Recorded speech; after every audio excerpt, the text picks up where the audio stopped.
story, very sad story, I'll say, and I want us to read a part of it. A 14-year-old boy identified as Malik Kazeem was reportedly beheaded for a ritual in Ibadan, the state capital, on Saturday. The incident occurred at Olorishaoko community in Ake local government area of the state on Saturday evening. Now, investigation revealed that the victim recently wrote his final subject for the West Africa Examination Council at Yana Community Grammar School, Olode Moniya, Ibadan. Now, multiple sources who spoke to Punch correspondent on Sunday said the victim, alongside his 3 other age groups, I want you to mark that, contacted the cleric, now at large, for a morning ritual on that day. The source said, unknown to the victim, the 3 other boys had bargained with the cleric to kill him for a morning ritual. Now, credible family sources said, I was at home when one of my brothers ran to the house to inform me about the unfortunate incident. We quickly rushed down to the place to confirm it. When we got there, the cleric had already run away. We found the victim's lifeless body on the ground without a head. It was found in a pool of blood in that cleric's house. The head has already been cremated. My major question. 14 years. Yeah. Why are 14-year-olds for thinking about that? 14 ritual. years. 14 years. So, again, I will go back to what Asha said. Parenting. Asha said, who is responsible for what we teach the children? Is it the internet or stars on television? I mean, It's a fact that nature abhors vacuum. If you are not present in your children's life, someone else will fill that space. the story said the 3 other boys had earlier bargained with the cleric that they would use their friend for a morning ritual. And they didn't know it was being led to a slaughter slab. So when they got there, the victim was strangulated to death, beheaded, and cremated. They will be using it to take pap every day. 14 years. Now, imagine what the age range of the other friends or colleagues will be, or mates. They cannot be more than 16. So 16-year-olds, 20 years. 20 years old in this present day secondary school. Now, imagine what that means. So we are growing a crop of, I don't know if I should call them future leaders, but let me just use future for them. A crop of future who are so hedonistic that you can only imagine the extent of their hedonism. And this is really, really heart-wrenching. I mean, this particular development makes me happy about the banning of money rituals and glamorization of vices in movies, and even tobacco use in music videos as well, because these are the contributory factors. You see Yoruba movie doing explicit processes of doing these things, but not minding the age.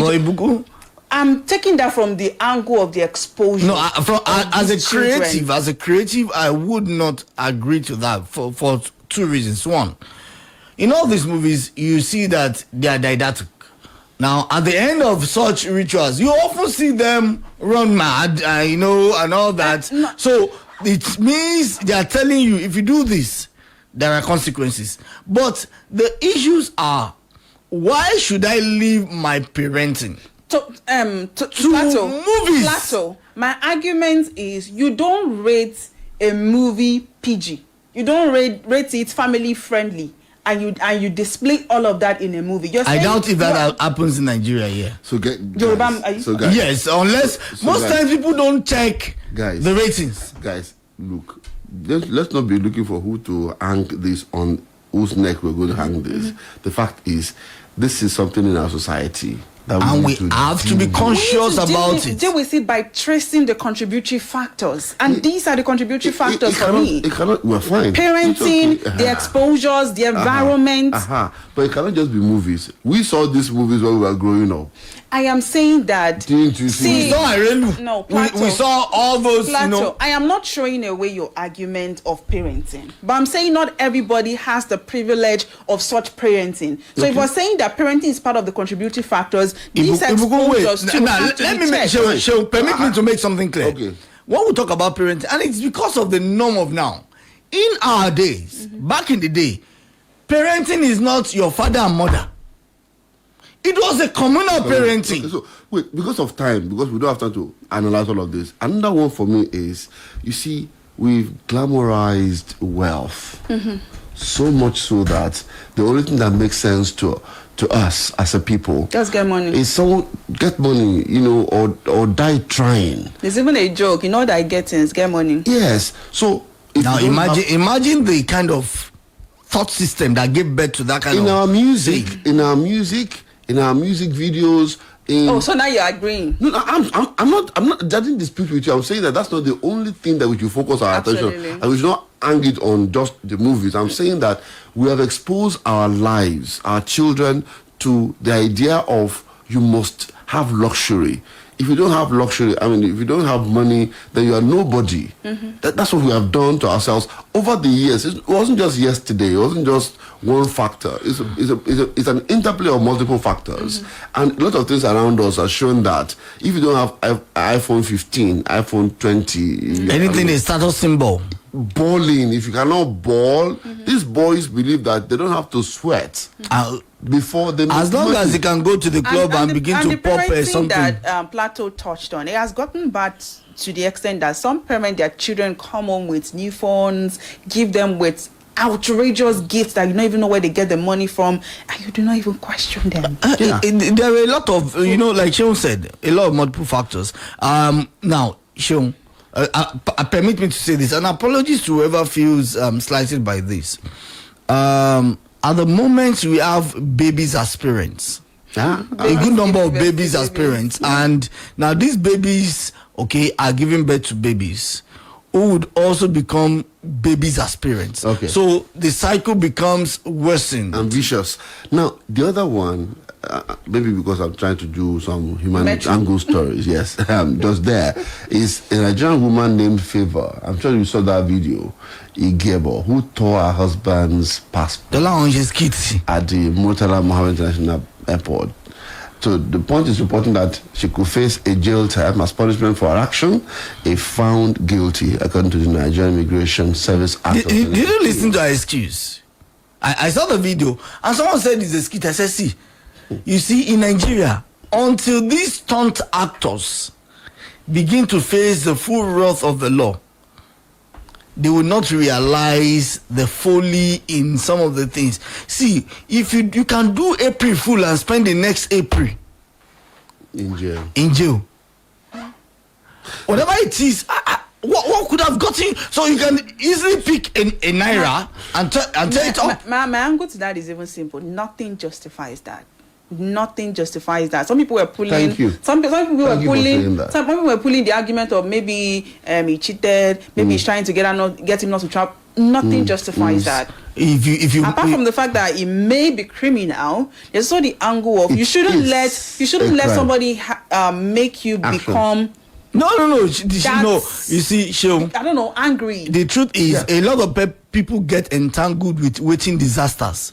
And when they get entangled with waiting disasters like this, when the disaster eventually happens on them, I don't care. My father would say something, that you are not what someone makes of you. You are what you are. So here, you're amid the widespread condemnation of her action, Igebo, in another viral video seen by correspondents, explained that her action was due to the stress her husband had put her through. She said, you have to ask what happened. Don't just look at the action alone. I'm not a mad woman who will just come and act like that. I have my reasons. I've gone through many things. When it gets to your neck, you have to act. I didn't want to make him go through a lot of stress. That's why I waited till we got to Nigeria to do it, rather than in Europe, where I could have done it. Don't make comments without knowing what happened. I've gone through a lot of family issues here and there. And I get the fact that I watched a video. I get the fact that toxic people try to hurt the other person as much as they can. I want you to feel the level of pain that I feel. But now, if care is not taken, you will still be the one receiving out of all of this damage. You know the funniest thing? In that video, she did not say the husband did this. The only problem was the husband was, in quotes, using what I can deduce, the baby husband who allowed his family begin to ride roughshod on the wife. yes, the man has his culpability in that, but you have not for any reason said your husband did this, save for his omission, and this in law. So because of that, you felt the best thing was to do that public show in the presence of the kids. So this is where my own anger is. See, if you do your shenanigans with each other, but you are raising kids who will, that's where this kind of kids will come in, okay, who will now feel that that is a norm. Uncontrollable. Oh, you have every reason to vent your anger anyhow. Okay, we have to go for a break. It's 7 a.m. So let's go for the break. When we return, we have to read comments. Some people sent me messages yesterday that you're no longer reading our comments. Oh, sorry, we took some yesterday. So we'll take more. Yes, we'll do more today. Stay with us. Please don't go away.